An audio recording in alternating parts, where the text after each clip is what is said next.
And welcome to another episode of DioTalk. I'm Dio. Let's talk. My guest today is another talented guest to join me.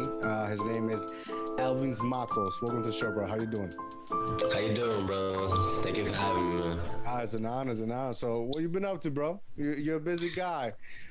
You got bodybuilding, you got your YouTube, you got your clothing brand, you're an Army veteran. What don't you do? Man, I appreciate all the accolades, first of all, bro. Thing that's going on right now with my life pertains and revolves around all of those things that we just went over points about. I just got out of the gym this morning, so I got my routine going as always. By the end of this year, I intend on hopefully competing again, and then going to the next year and looking at how the new scheduling for the new up and coming season looks for that. The clothing line, I was actually working on that just before we got on, as a matter of fact, because that's something to me personally that because I'm so low down in the totem pole right now, it's just me. So I'm every position under the sun. I'm everything from marketing to managing to promoting, everything. That's full entrepreneur. Completely, 100%. So I just got to do what I do. And then as far as the clothing brand, I have a lot of products right now that I'm actually in the works with a partner of mine in Lynn, who does his own clothing brand, and he has his own name and his own variety. He's got just, not only does he have a good name behind him, but he's got credibility and just a solid story, rags to riches type of situation. He's just a blessed dude that I'm just grateful to be a part of working with. That's dope, man. Got a lot of awesome things going for you, bro.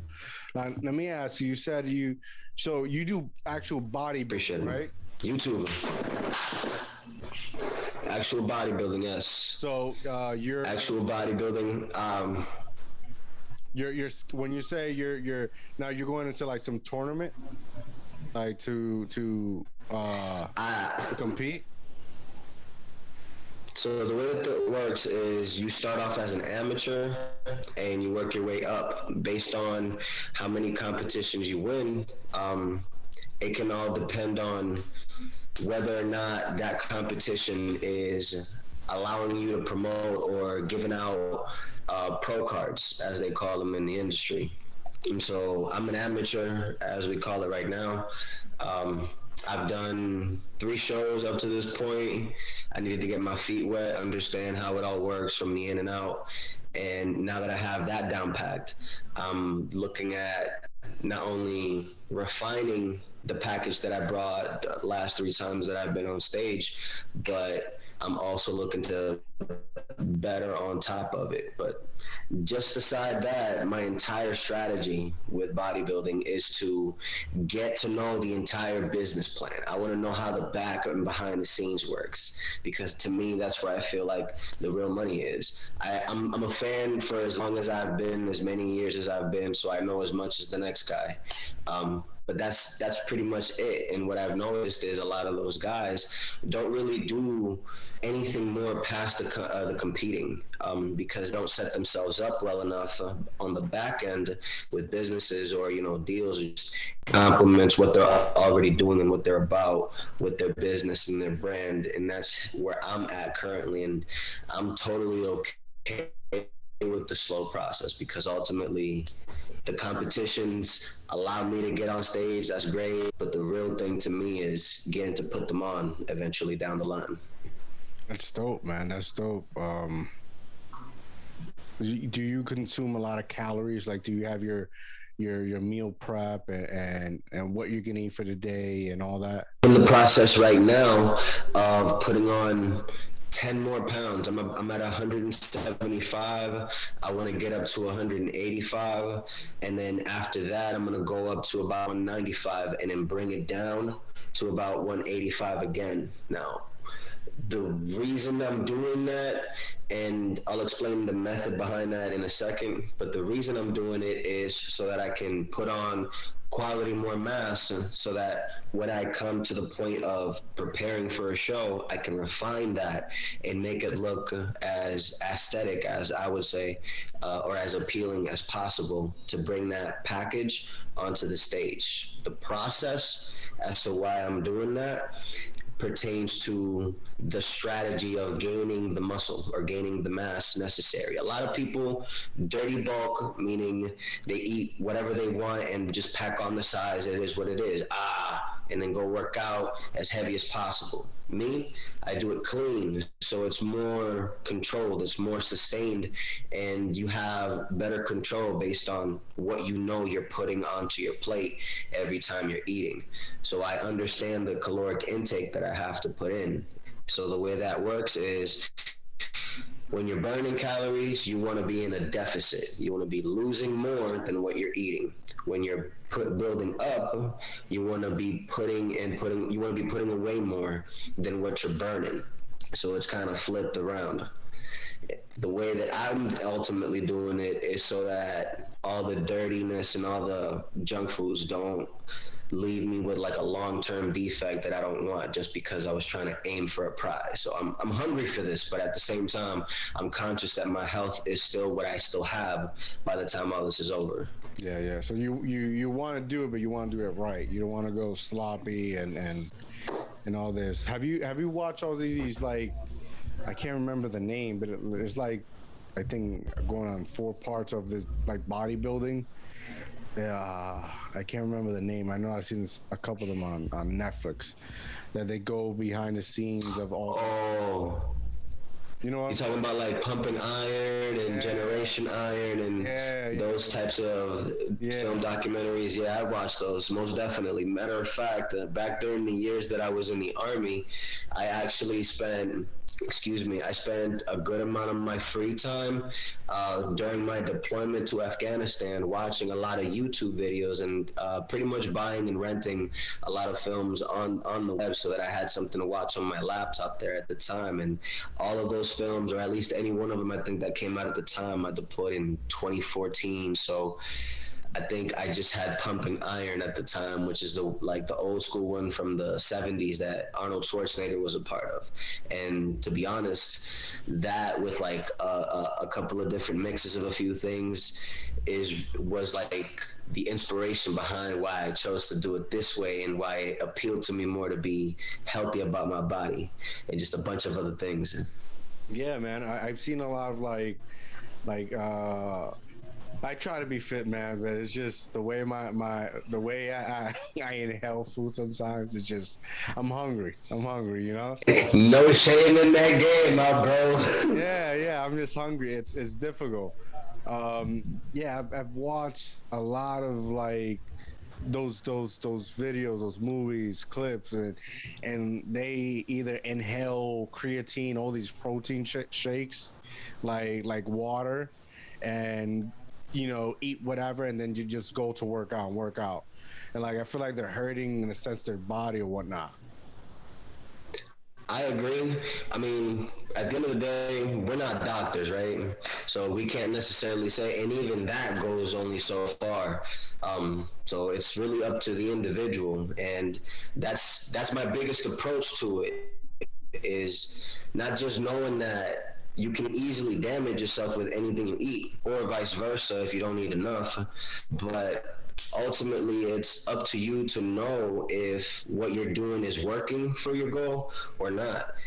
You're gonna have everybody tell you the most generic thing, or as much as they know or as much as they have in their arsenal, or you have a few that'll give you their experience and you do something with it. But ultimately you can only just take all that and cherry pick what you can apply. Facts. You can individualize it to you. So at the end of the day, one man's trash is gonna be another man's treasure, if I'm really simplifying it. Facts. What, so like, and yeah, for you, don't ever discourage yourself, bro. Yeah, you start whenever you feel, and the only thing is the consistency. Yeah, getting up is always the hardest part. Yeah, I started as a I don't want to say as of lately, I've been I've been going through some shit, you know. So, you know, I look at myself in the mirror and I have to take accountability. And quite honestly, what reflects in my mind is not reflecting what I see in the mirror. You know, it has to have a balance. You know, so if I'm strong in my mind, it's supposed to be strong within my body. So, as of lately, I don't, I like I grew up with a lot of people that like weightlifted, and it just like after a while, you know, I got where I wanted, but it just started hurting my body as I grew. I started for like 6 months. I started doing jujitsu, which is like has put me in an excellent physical form. But the only thing it's not noticeable because I consume so much carbs. Like carbs for me, you know, like it's like I grew up in Puerto Rico, so like every morning it's coffee with a big ass bollo de pan with mantequilla, and that's it, you know. So I'm a carb lover. So, but as of lately, I've been hitting more to try to get my stripes and my knowledge in jujitsu. Just I've lost some weight. I've gotten better. And that's always the win. That's always the win. I mean, really, it doesn't really matter. People really only get trainers because they themselves don't feel like they know where to even start. You already have a mile in your own shoes when it comes to the stuff, bro. And that in and of itself sets you apart. Your consistency and your want for it says it all. Jiu-jitsu is not something to play with. I'll tell you that right now. No. The discipline it takes to do something like this, I salute that 100%. Dude, what I immediately thought when you were talking about that was, I see the same structure build with sumo wrestlers. It looks like they might be fat, but these cats is walking tanks out here in these streets. They're brawling. They're not something to play with. That's facts. That's facts. When did you decide? Like, when did you start this journey with bodybuilding? All right. Is it something it started way always had? No, believe it or not. No. What's funny is I grew up mad dyslexic. I didn't have no coordination.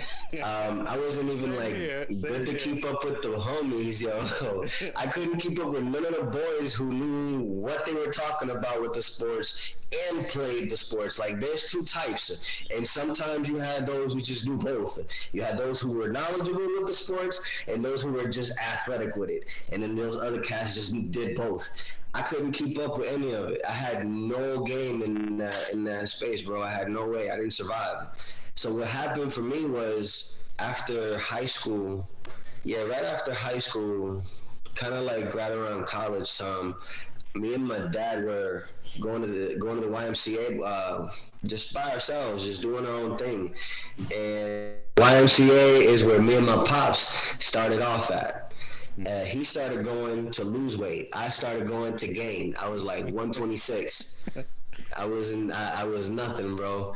And it got in me to join the military right in that time. Mostly because I just wasn't good with school. Like, academically, I'm not that good either.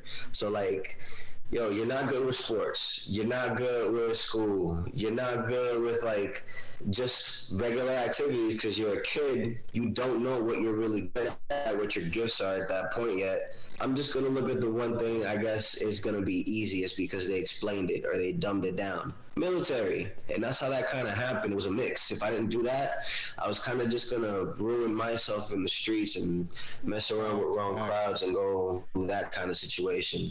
I'll get into that at some other time. Yeah, so I worked with my dad at the YMCA to build my body so that I could join, pass all their tests, and then from there, the military was all about fitness. So it was just 8 years of that. I found bodybuilding in Afghanistan, as a matter of fact. It just stumbled upon me, or I stumbled upon it. The last place you'd expect. And it happened helping a lot of my guys out train when we were off to just go train together. We would do our jobs during the day, and then by the end, depending on whatever hour we got off, the gyms were usually good about being open most hours of the night. We got that work in every time we could. It was like the biggest thing that we kind of looked forward to besides eating. Was it very like stress relieving when you hit the gym? Ooh, Like man. you lift like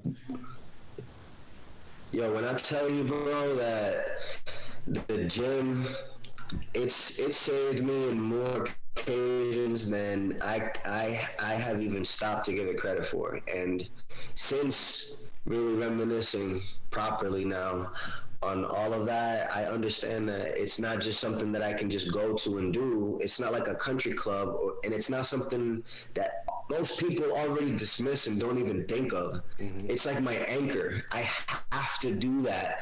Otherwise, it completely throws like this individual off. Like Elvis is not there when you don't add that into the mix. And I don't mean to be so like dramatic about it, but after so many years now, pretty much anything or just being a human being and falling off the gym and then getting back.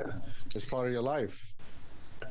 I saw within myself, on top of my PTSD, it wasn't helping me to not go. And going really helped me focus more, keep my drive in what I was doing. And yeah, the appeal is cool, but I mostly use that to my advantage towards working my brand.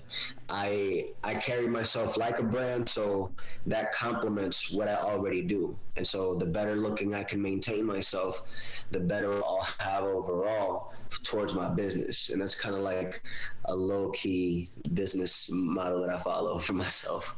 No, yo, that's straight up facts. You know, it's the commitment you have for it, and that commitment is gonna help you be better in so many areas of your life. Like right now, you just said your I can't fucking spell it out. PTSD. PTSD. There you go. It helps you with that, gives you focus, which is really what we need as people, as men, to be able to be productive and provide a positive, better environment to progress for us and for the people around us. You know. Yeah, Absolutely. I feel that 100%. See, I grew up in Puerto Rico. I didn't have the experience you had in the army, but what I grew up was very traumatizing for me. Right, a lot of pressure. So growing up, it was its own war zone for itself. Right, so like I would, and you don't even realize it when you're in it. Yeah. Like me, my therapy was playing basketball. Like that was my therapy. I was really good at it, right? Really good at it. And people would go and they play just as a game, or they try to make it competitive. Like don't get me wrong, I'm very competitive, but for me that wasn't it. It's my therapy, right? Like you in your gym, and that's the way when I first initially joined jiu-jitsu became my therapy. Like I look forward going to it, getting choked out, get tap out, whatever the case may be. As fucked up as it sounds, it's helped me in some way or form. I completely get that, bro. I completely get that. And to add to that note, it really, really is a lot deeper than what anybody else just looking for, a kick can get out of it when the approach becomes you versus you.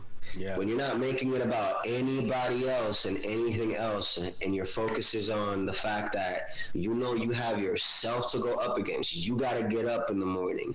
You got to be the one to decide to do the right thing with your diet. You got to be the one to decide to continue not only doing that, but decide to stay away from the crowds or away from friends or certain family members that despite you loving them or caring about them, they may not be conducive towards your ultimate goal. And that's a lesson that we have to learn throughout the years that we do what we do, because see if we're passionate about what we're doing enough to continue moving to that next step.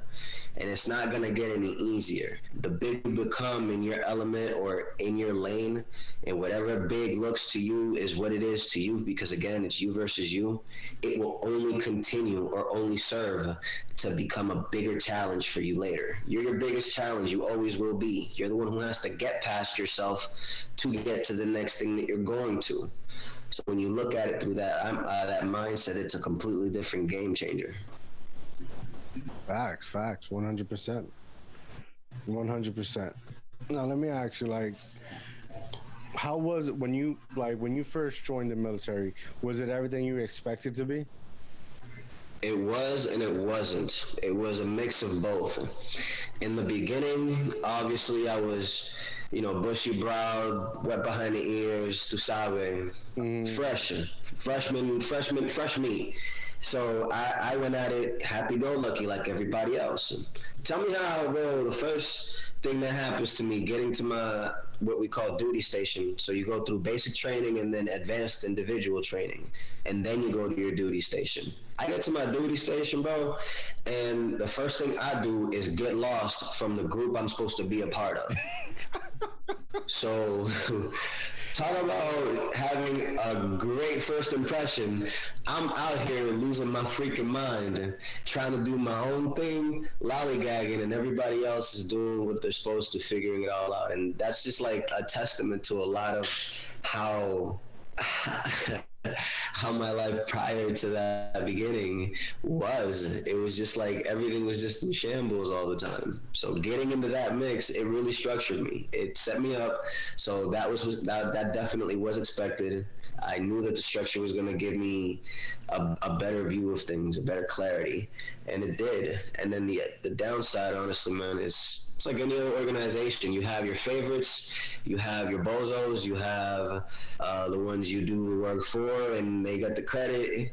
And everything in the mix. You have them all under the sun. They're all under the same scope. It's different faces, but the personality types don't really change too much. It's really just become a matter of like who's who and where they're at. So you'll either be answering to some dickhead or you'll be serving with somebody you're gonna love the rest of your life, and you just don't know. And I left with good and bad, like anybody else should. So anybody who approaches me about it, I give them the real.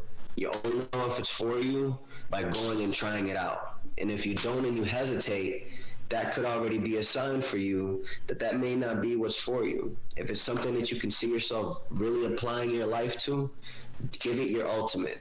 Don't go into it expecting anything. You're only going to get what you put in. But that aside, the negative for me, all I'm gonna really say is there were lessons well learned, because they helped me mature into the better individual I'm becoming. Because it's an ever-growing journey. It's not something that you're just gonna master in 30 years. But isn't that amazing how much fucked up shit we have to go through, how much pain and sorrow and headaches and stress to get to a place that all we seek is peace and understanding. Yo, what's crazy is the way that you just spoke that, and the way it reached me is it only spoke to me in this one relationship that I carry, because he's no longer with me, of a friend of mine who saw me in a potential light that I didn't even see myself at the time yet. And losing this soul, losing this life,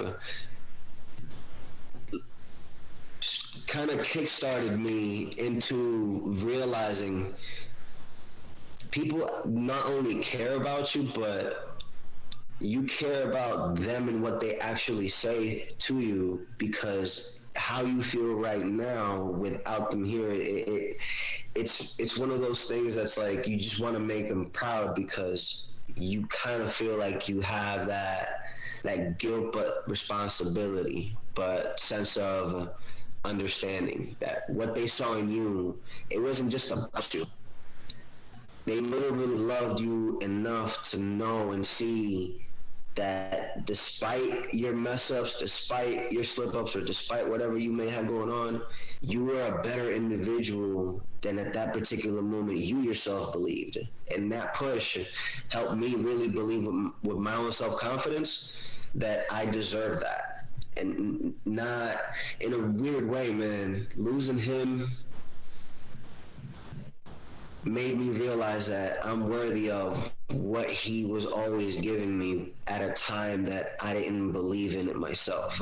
And that's just shown with everything else that I do now. So it's like, bro, you gotta take advantage of the moments, because you don't know how many you have. And it doesn't matter what goes on in this life at the end of the day. If you're not happy and you're not fulfilling what it is that you're supposed to be doing for others around you as well, you may as well just be doing life the way you're doing it. I don't know.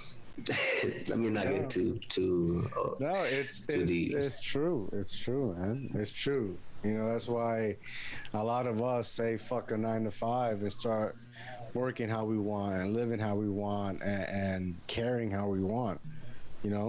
Like it's like it's like you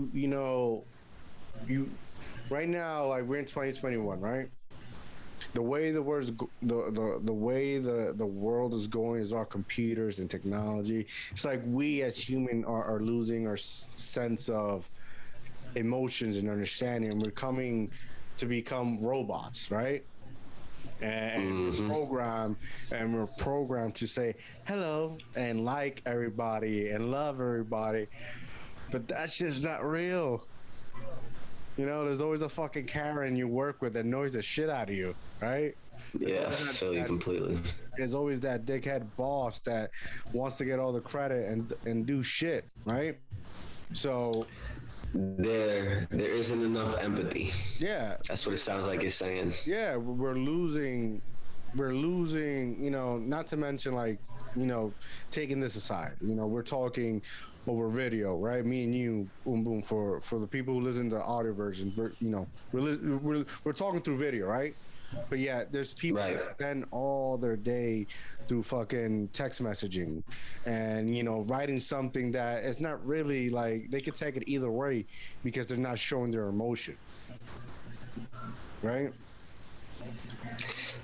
That desensitization, is that even a word? My fault. But that disconnect, yo, oh man. Yeah. Here's an observation I've made, and I don't say this lightly, but that's way too common than it deserves to be. Especially at a time when we're supposed to be waking up more and coming together more and being more supportive amongst ourselves as entrepreneurs or woke individuals or whatever other titles we want to give ourselves. And the reason I say that, is because it's just so funny how people live in that and don't notice it for themselves because they don't want to believe that they're capable of producing it. It just mind boggles me because it's like it's a trap that sets yourself up to be deeper in that hole. Only way out of something like that is through empathy. Only way out of that is through submitting yourself. And like, without even trying to go too much into it, that really opened me up to understanding, I think, to me, like some of the real reasons why religion can be so beautiful or spirituality can be so beautiful, because it opens up perspectives in you that allow you to accept other beings that you otherwise wouldn't care to understand. And so it's good to talk. Most people love to do that because it just feels good in the moment. It sounds good. But when it comes to acting on it and living it, most folks only feel that pain when they're the ones up next on that chopping block, not the ones ready and able to make a change and give. And so it's carrying...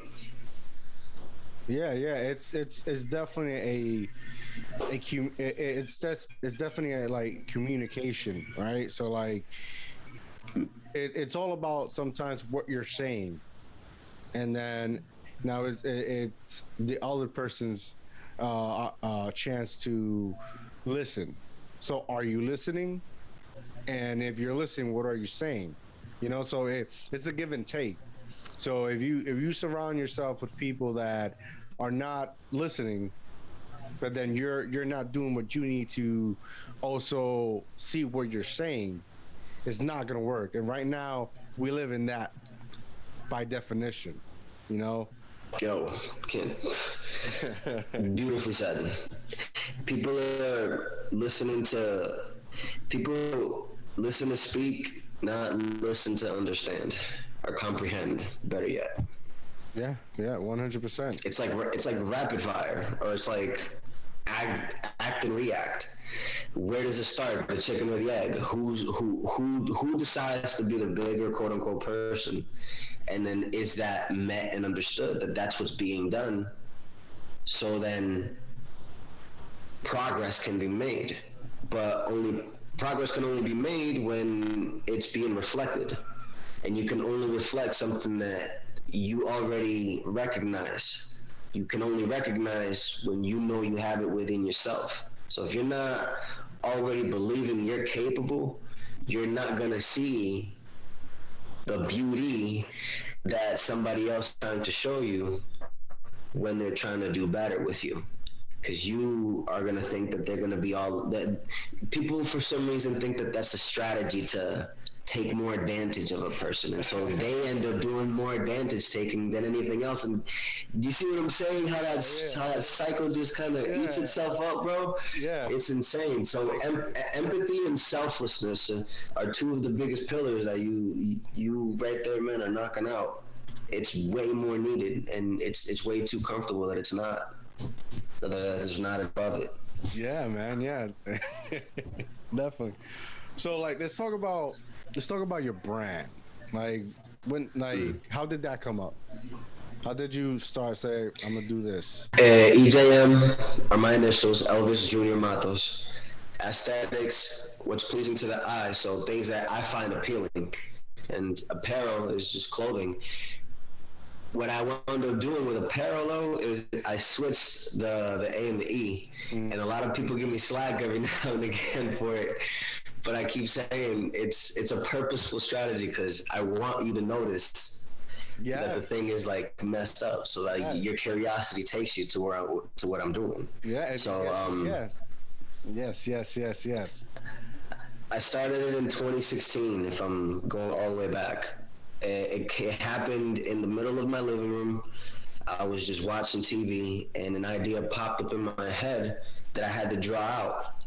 Originally, it was just a torso of a man that I drew, and it's just an aesthetic figure, muscular, and it became one of my logos that I have now. It started just as an idea in my head. I drew it out, took it to a pro to clean it up, and then from there I added it to a tank top, a sweater, a hat, and a t-shirt that I wore till it dropped, because I believed in it that hard at that time. And so 2016 was that year that everything really just clicked and it birthed.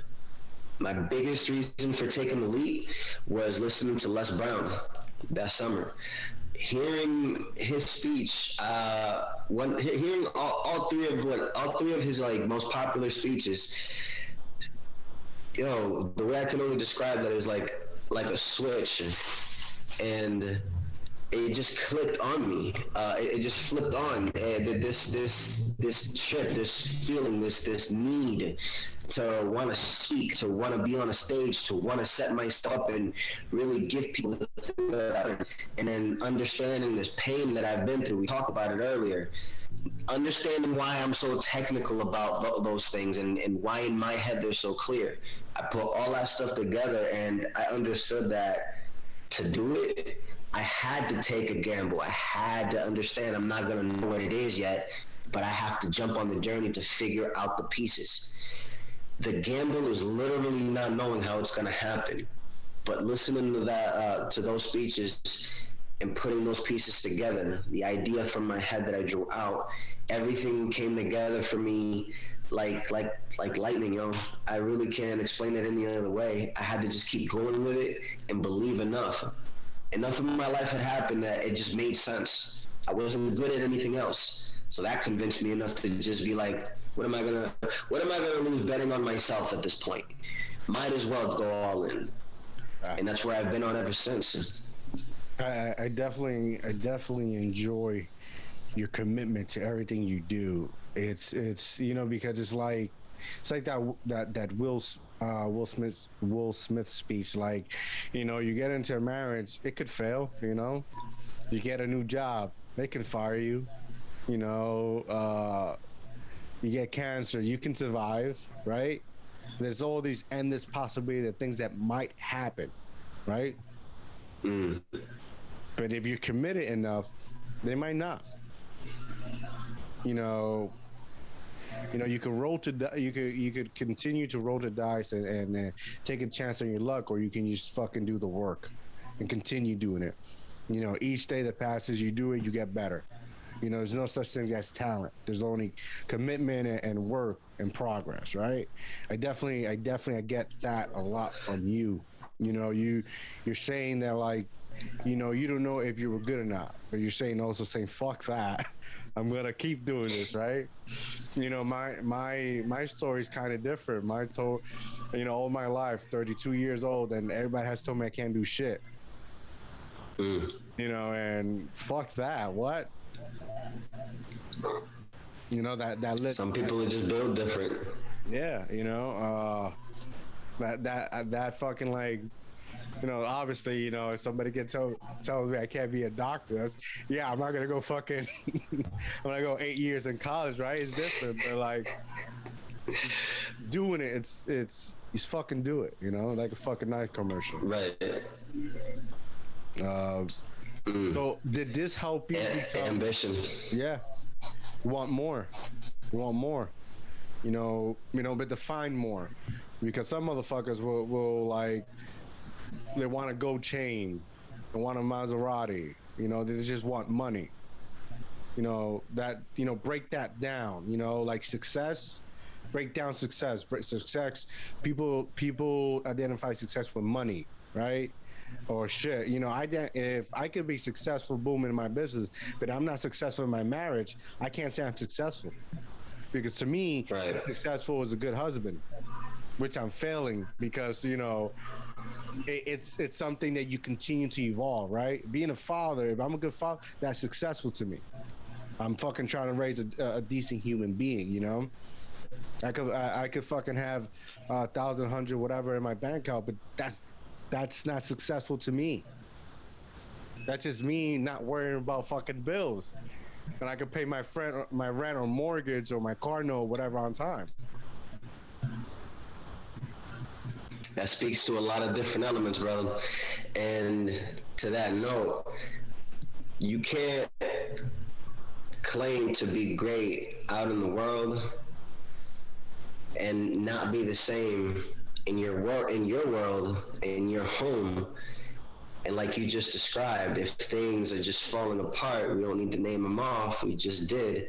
If things are falling apart one by one, how great are you really? And that's not a shot, that's not anything to say against you as a person. That's literally speaking to this greatness foundation you're ultimately trying to project. You can't claim to be great in one area of your life and then not worry about all others as well. It's one thing to focus on what you're good at and doubling down on that and not trying to force yourself to learn something that you know is good for you, but it's only good for you monetary or money-wise. And so perspective really takes over, and brick by brick, eventually you will have a wall. But however, you have to have the patience to build brick by brick. Then you have to have the drive to go day by day. Then you have to have the vision to see what you're even building at the end of whatever term you're doing it for. Nipsey Hussle, rest in peace, put me on the mentality of ownership. Put me on the mentality of buying up your own, becoming your own boss in that sense, aside from taking advantage of, the industries that we know and love. And with that attitude, that mentality, I took on kind of like an attitude of a Puff Daddy.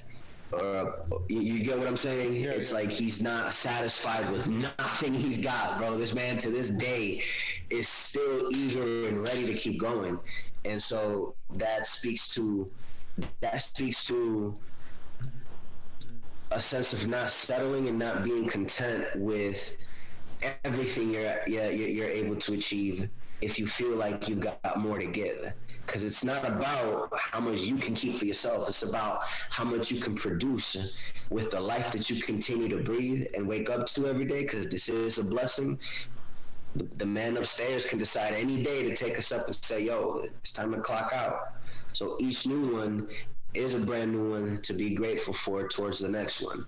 Amen. Anyway, having that attitude towards it all is to me, I'm not saying it's the only way to live or the best way to live, but it's definitely one of the greatest ways I've been able to experience humbly up to now. So it really, man, you got me goosebumpy all up in here, bro, with these topics that we talking about. That's great. Was it like this, like your brand inspire you to now be like a motivation speaker and whatnot? Like, did that drive you to make that decision? Motivational speaking is one of my purposes. Competition, right? The bodybuilding competitions builds my physical, builds my confidence, and then I'm on a stage in front of people. Military background, I already know how to delegate. I was taught to, and I was fine-tuned to a degree that I learned how to deal and control people from small groups to masses. So learning and understanding control of a room. Entrepreneurship and just the 9-to-5 drive and grind of the hustle and bustle that the military had me in. So many different elements of my life and so many carefully thought out ideas that ultimately paid off up to now went into this whole concept, this entire strategy that I'm really executing at this point. Motivational speaking, you throw that in there, it's no different than bodybuilding.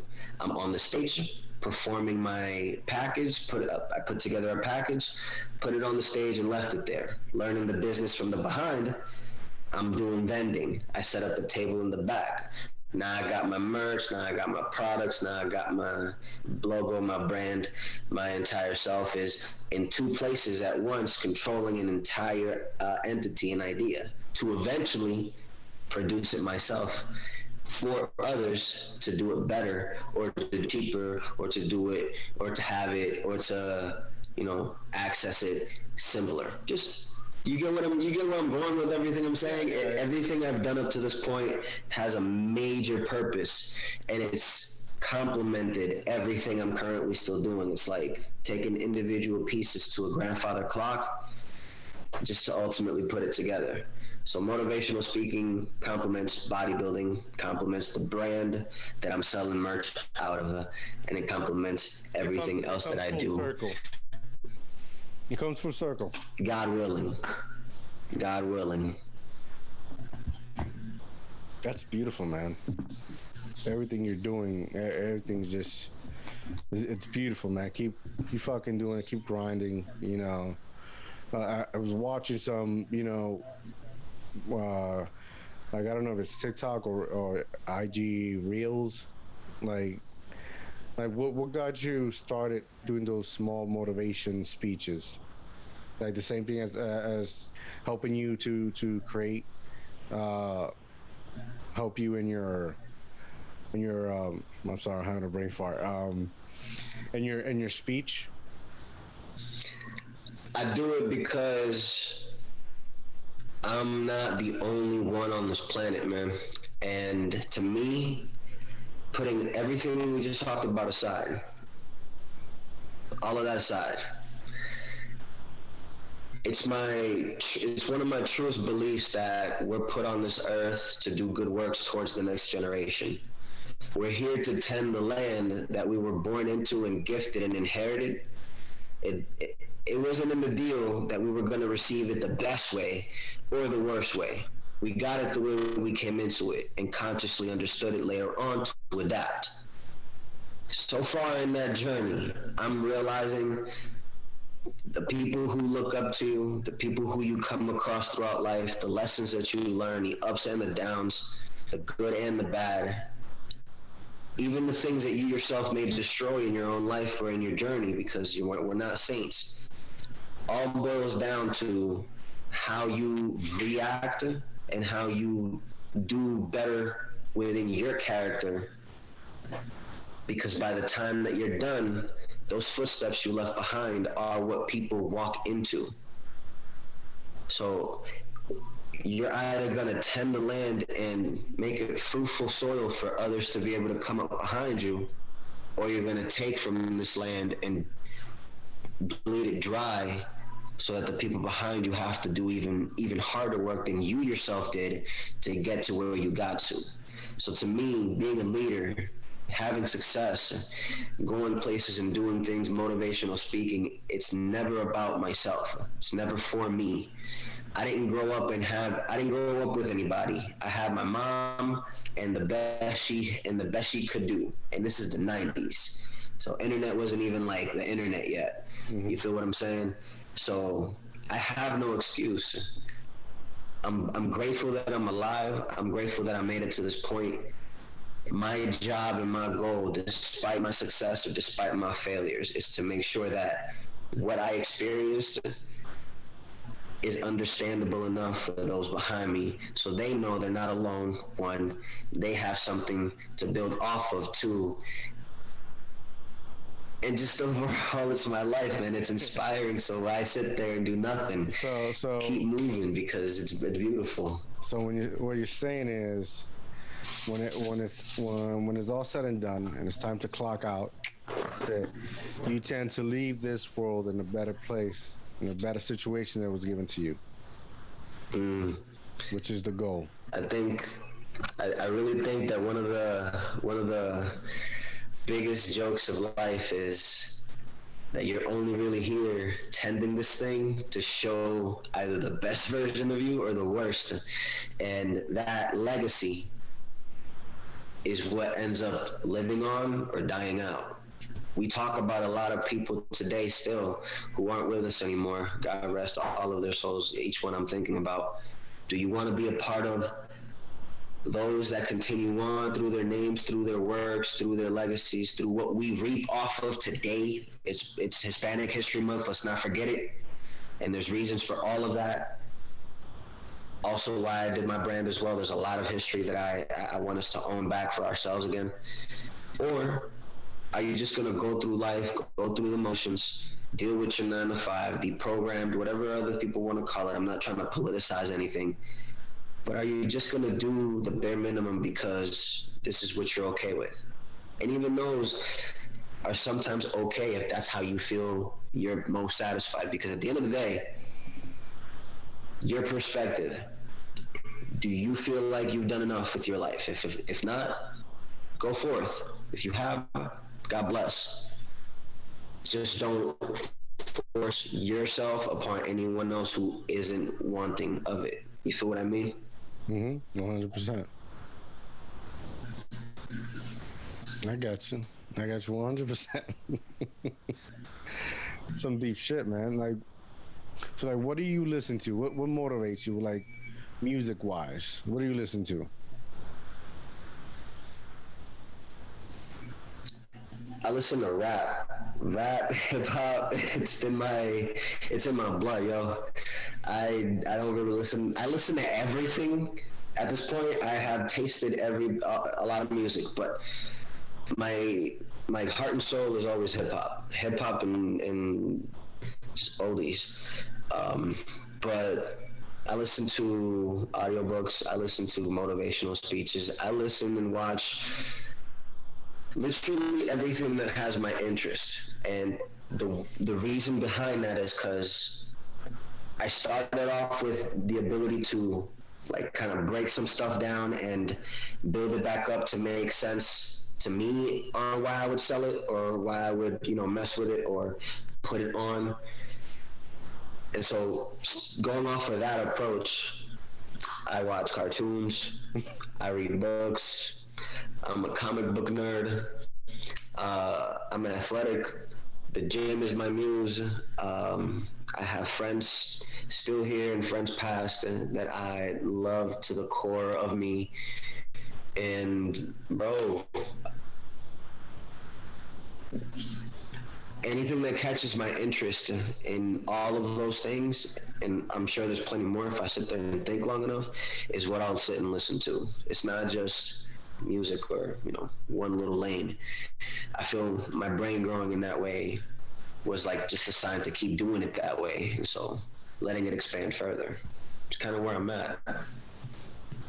So do you sit down and write speeches? Like when you go on these events and you're about to spit some facts, like do you like is it something that comes up or you actually sit there and write that down, pen and paper? I'll tell you right now. Okay, right? As soon as a word comes up to mind, as soon as a sentence comes up to mind, I write it down. A paragraph. I'm watching a movie. If it inspires me enough, if I'm watching Denzel for 5 minutes and I like what he's saying, I'm going off, bro. I'm in there. I don't care how it comes out. It's just coming out, and I'll edit it later. But yeah, bro, it's a weird chemical mix of things that just happens, and it comes out as poetry to me. Motivational speaking is one thing, poetry is another. That to me, that was like the only subject I was good at in high school, English, and everything else was garbage. I'm not even lying to you. So I would write poetry in high school to myself in my own corners. I had a weird knack to blend in with the crowds, but at the same time, I never belonged to any crowd. So having that to myself, I was just always able to pour into a pen and paper my emotions that I wasn't able to either relate with anyone else or share with anyone else. And that another moment, man, that saved me from myself in a lot of situations that I'm grateful I made it out of. So that process just happens. Inspiration can come from anything, and if you try to live your life as unjudgmental as you can, it'll start flowing like nobody's business. It's just, do you care enough to write it down and make something? And I do, or don't. It just depends on the person. At what point you felt like you found yourself? Like as a person, like it's a lot of like I'm hearing your story, and it's like me and you are not that different, right? And we're a loner, and you felt like you didn't know things, and you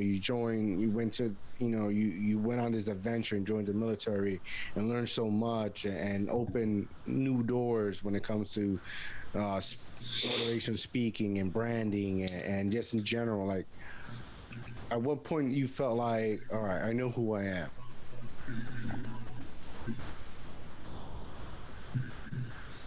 I knew who I was. I knew who I was at the age of 9 when I first learned that I didn't have a dad, and when I already knew that school was not for me.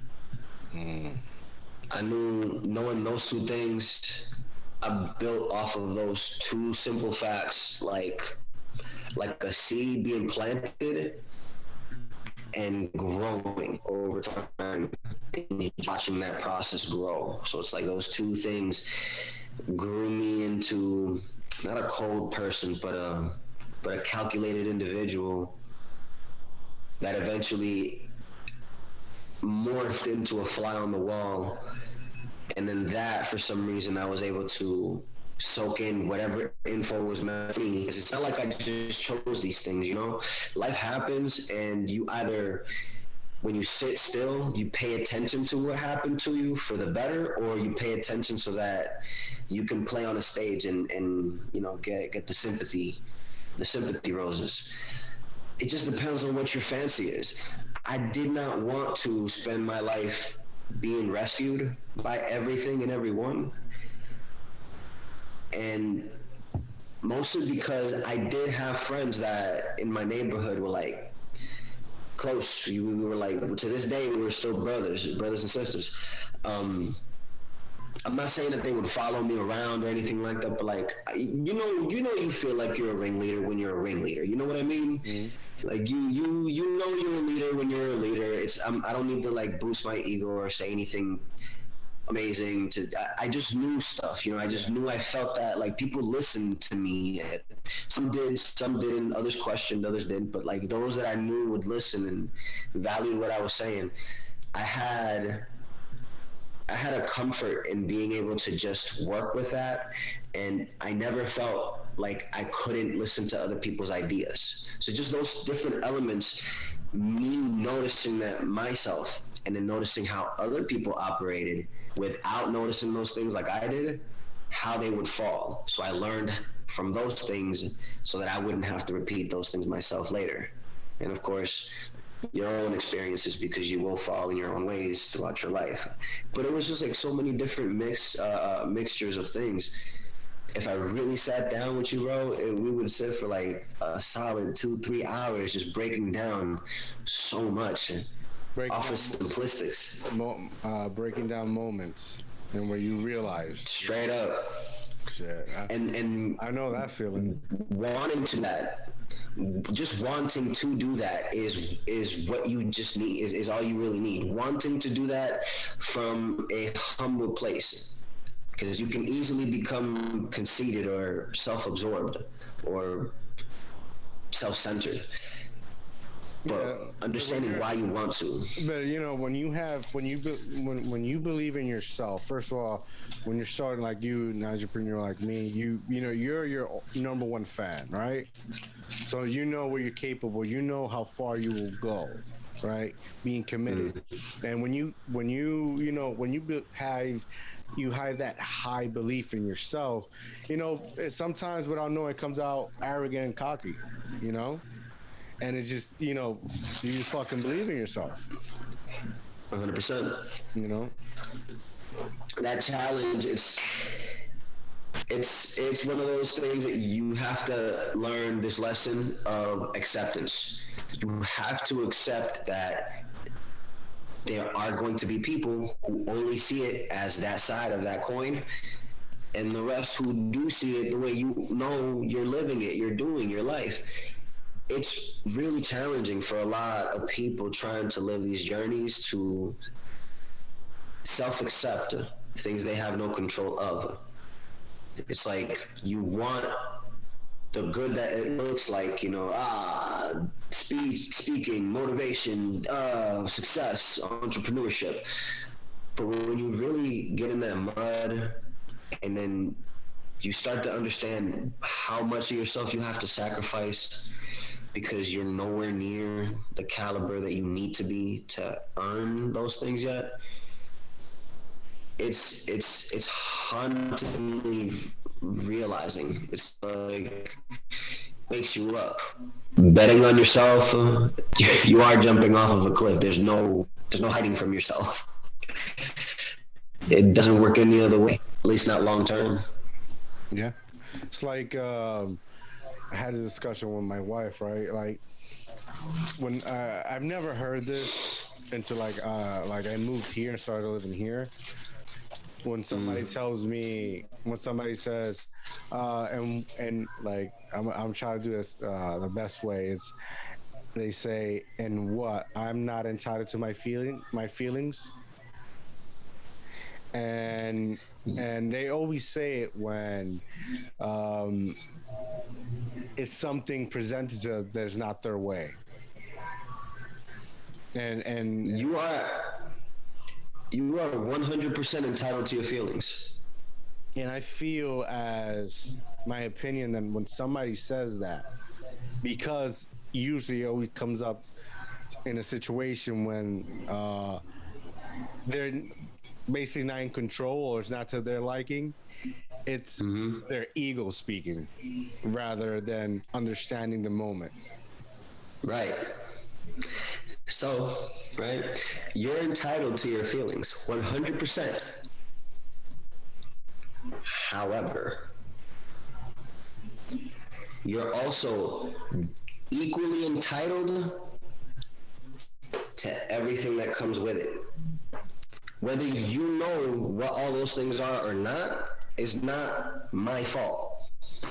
You know exactly what you want to acknowledge is totally within your control, without acknowledging everything else that you create or produce.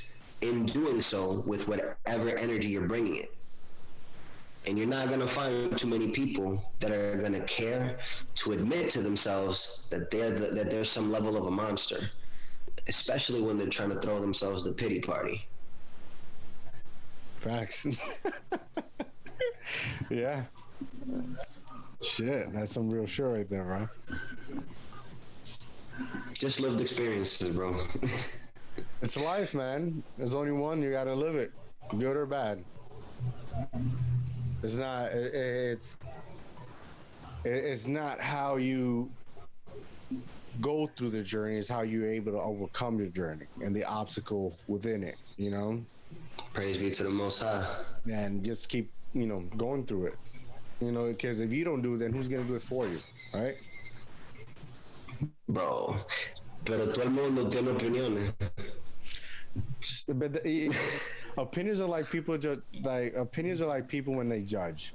It's always gonna have people gonna judge because you, as a person, sometimes you come out as judgmental and you don't even want to. It's just but it's always gonna circulate. It's how do you move on from that shit? Are you gonna let that shit, in back of your head and let that shit just simmer in and continue to drive you crazy, or are you gonna move on from it?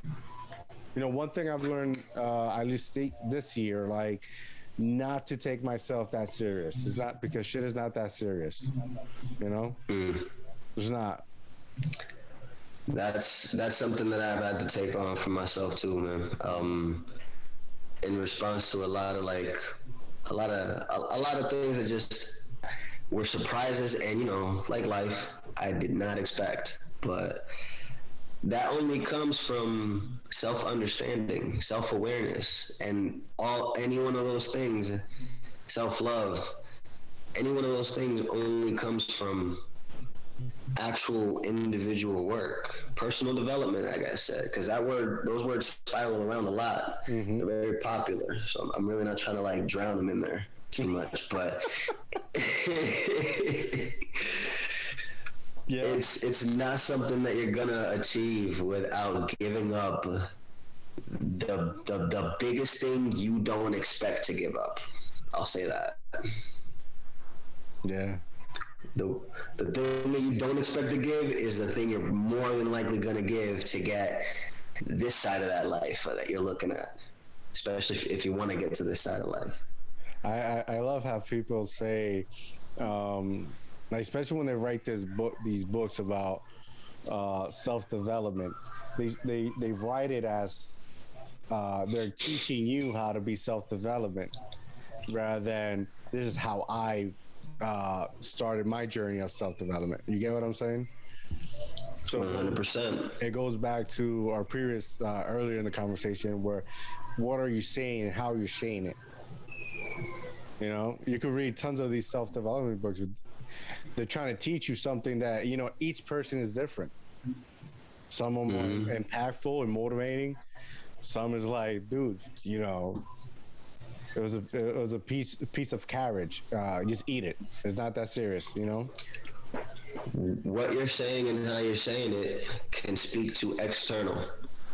How you hear it and how you receive it can speak to internal. We all carry both. How we carry them is the challenge, versus what the ego tells us we're doing.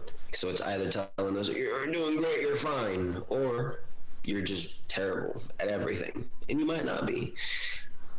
Meaning, life is just complex overall. And if we just understand that even in those answers, we're going to understand that there's not going to be an answer to the next. It's a matter of moving like water, like Bruce Lee says. If you put water in a cup, it becomes a cup. If you put water in any other object, it becomes that object. That's so crazy because that is fucking crazy, right? That is crazy because I had the same concept with Jujitsu, right? We were I think it's like fucking a couple of weeks ago. We were practicing the back take, right? So one goes in the front, we're in the back, and either how to get him from the back or how to escape when somebody got you in the back, right? So I'm in the back, and I was basically, I don't want to say choking them out, but it was difficult for them to get out, right? And my response was basically, how do you drown in still water? If the water is still, how can you drown? There's no wind, there's nothing moving it. How do you drown? You're basically drowning yourself. You're letting your mind take the best out of you. So you're getting anxiety, you're stressing yourself, and you try to, overextend yourself for energy, and you're just powering. And next thing you know, you get a cramp, you can't swim, boom, you drown yourself. The first thing they tell you when you learn to swim is how to float. Just let it be still. One of my quotes is, nothing in this world has any meaning except the meaning you give it. That's deep. It speaks to the whole thing, bro. It's the yin and yang. I'm not trying to break no religious people's heads or nothing, but this is just my one man's humble opinion. I believe we are the God and the devil, all within self. Facts, yes. And how we live that out every single day. And this vessel is our prison. This vessel is our prison, and we choose who we want to be. There's a playing field. There's a goal. Choose who you want to be. You got to learn some lessons. Of the same cloth and of the same mentality. You will only recognize what's meant for you, not what's meant for everyone else. We. I'm not trying to sit here and mother goose you all night, bro. It's just crazy. It's crazy. Everything that's going so dope. It's insane. You're up here. We're right here. Yeah, man. 100%, bro. But those are deep intellectual conversations that I'm sure you sometimes just space out for fucking quite some times, and you're spacing out, but you're having this TikTok, this chess game in your head on this full of roads, right? This road, and you're trying to see which road an individual will take you, right? It's these are conversations that people don't have, which is these Agreed. are deep life. This is conversation about life. There's not astrology, there's not religion, this is not fucking, I don't know, business. This is deep conversations about life that are a healthy conversation that I feel like each individual needs that. They choose not to. They choose to be in the duh. And I tell you, bro, comfort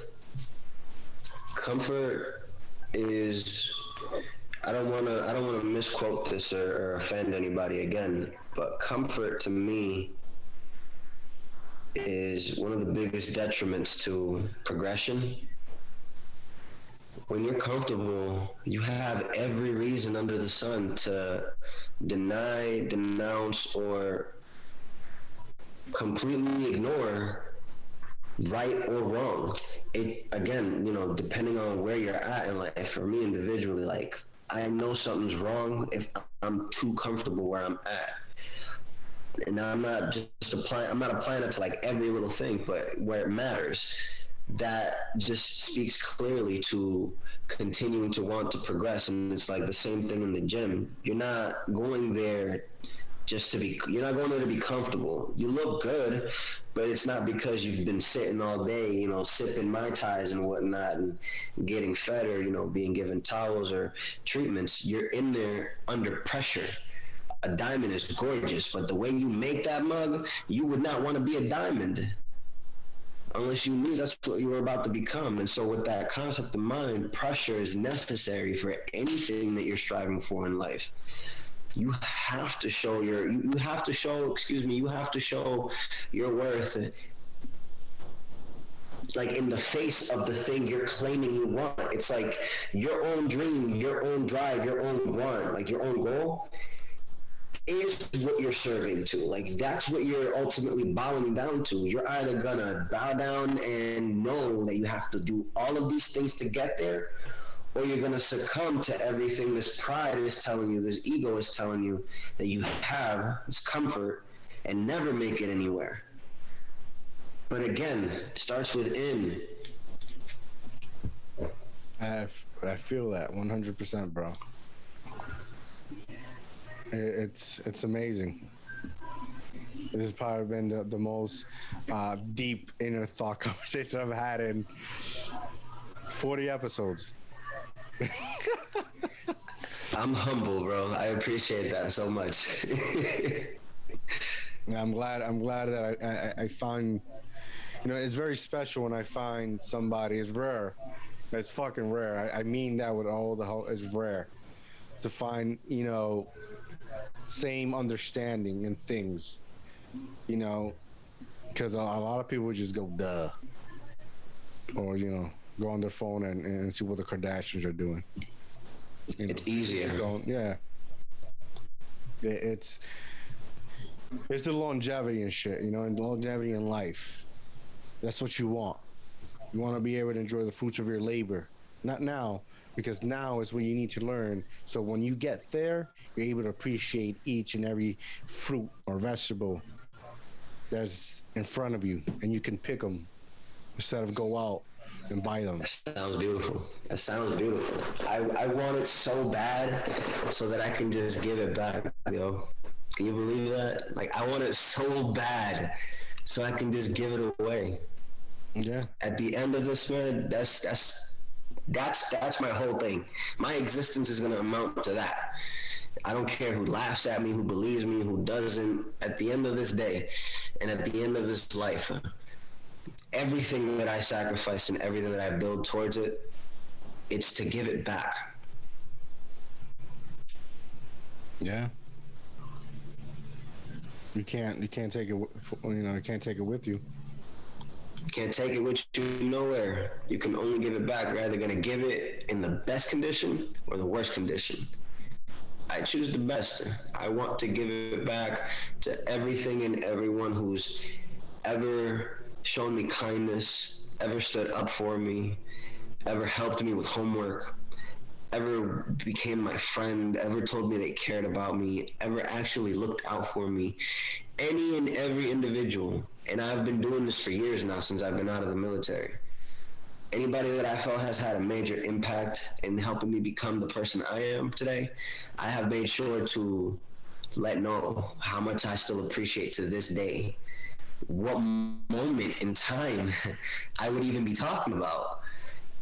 And those things, those moments, those needed reassurances are why I'm here doing this amazing stuff, speaking to amazing people like you. Thank you. Because I didn't do it alone. This was always community made. This was never self-made. And I am not shy about that. And aside that is, I feel, is one of the biggest messages I'll be able to share for the rest of my life, and I'm grateful for that. I appreciate you and your time, bro. For real, for real. I appreciate you. I'm gonna start calling you the prophet. You speak as a prophet. Thank you, brother. Thank you. It's been a great time, man. We definitely have to do this again. Hopefully next time we have better connection.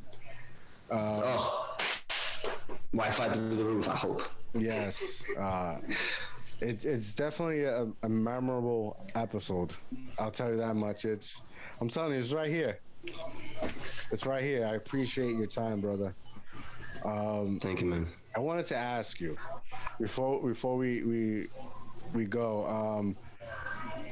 Are you one of the people that are in the gym and hog up all the bench press?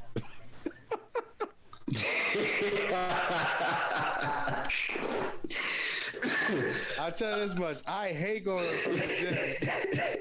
If like Monday's arm or Tuesday chest. So when I used to go to the gym, every day was the same person was chest day. That's all they did. Hit him with the chest. That's all. I feel you. Bro, I'm the dude that on chest day, I'm doing back or legs. Word, bro. I prefer doing the work that nobody else even pays attention to so that I can reap the benefits that everybody else aspires to. Facts. That's how I was when I used to hit the gym, bro. I used to love leg day. I couldn't walk after, but it was good. So I hog a bench press, not all of them. Yeah, tell the people they can find you at. You can find me on TikTok, Instagram, Twitter, YouTube under EJM_aesthetics. Facebook, Elvis MalcolmKing Matos. My website is called EJMaestheticsapparel.com. You can find physical products and physical merch at 517 Boston Street in Lynn, Massachusetts. That's where me and my partner, Grizz Gear, shout out to Grizz Gear, shout out to Chad. That's where me and my partner work out of. And yeah, man, YouTube, same thing. Elvis MK Matos. I appreciate your time, bro. Oh, I have a podcast as well called Bodybuild Towards Peace and Love. I've been working on that for a while. A lot of my methods, a lot of just my real self gets poured into all of that. And at the end of the day, it's just content for anyone and everyone who seeks it and looks for it and can find use for it in their own life and enrich themselves and get better. That's what we're all about here. Elevate each other so we can get better together. There you go, yo. Go support the Prophet Matos. Once again, brother, thank you for joining me. It was a amazing and memorable conversation. I had a pleasure. You know where to find me. You need me. Support. I'm right there. And thank you for joining me. Thank you. Likewise. You too, brother.